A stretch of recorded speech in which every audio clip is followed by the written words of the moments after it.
Did you know you can start investing with just $50? No big salary, no financial background, and no need to wait until you have more. Just 50 bucks and a willingness to start. So what's stopping you? In this video, I'll show you exactly how to start investing with just $50, even if you're brand new.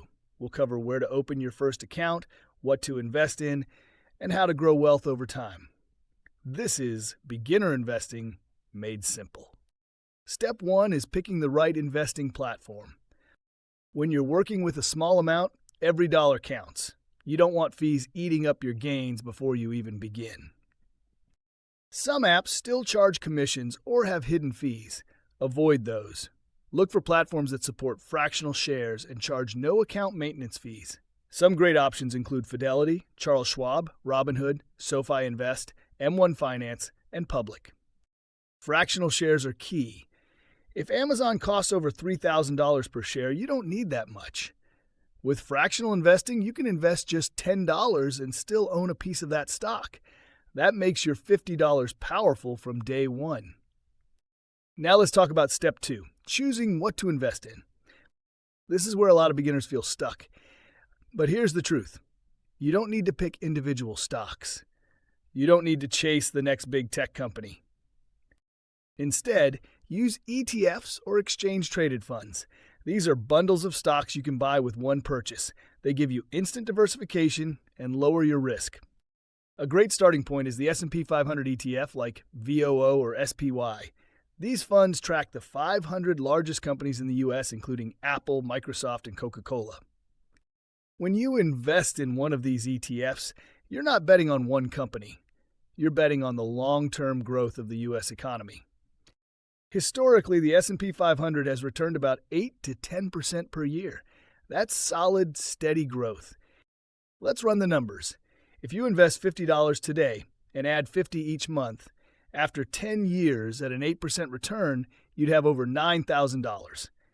Keep that going for 20 years, and you could have more than $28,000. That's the power of starting small but staying consistent. Another good choice is a total market ETF like VTI. It includes thousands of U.S. companies of all sizes and offers even more diversification. And here's a bonus tip. Use a tax-advantaged account like a Roth IRA if you qualify. Any gains in that account grow tax-free. It's a great way to build wealth over time, especially when you're starting small. Now for step 3.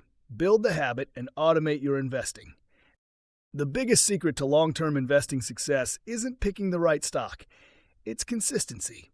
Month after month, even when the market drops or life gets busy, just keep going. That's why automation matters. Most platforms let you set up recurring deposits. Link your bank, choose an amount, and invest automatically. Whether it's $10 a week or $50 a month, what matters is building the habit. This method is called dollar cost averaging.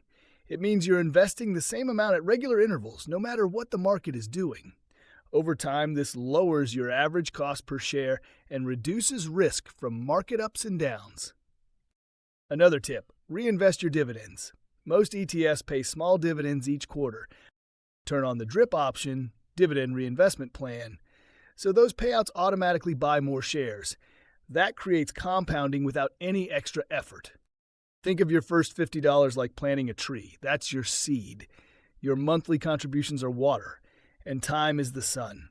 Over the years, that tree grows quietly and powerfully into something that can support you later in life. Let's recap.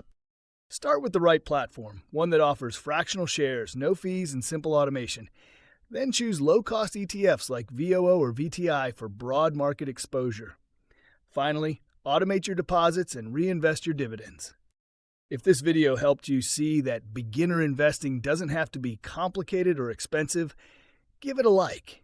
And if you're serious about growing your money, hit subscribe. At Wealth Wisdom Academy, we break personal finance down into clear, doable steps. Thanks for watching. Remember, it's not about waiting until you have more money. It's about starting with what you have and letting time do the heavy lifting. The best investors aren't always the richest. They're the most consistent.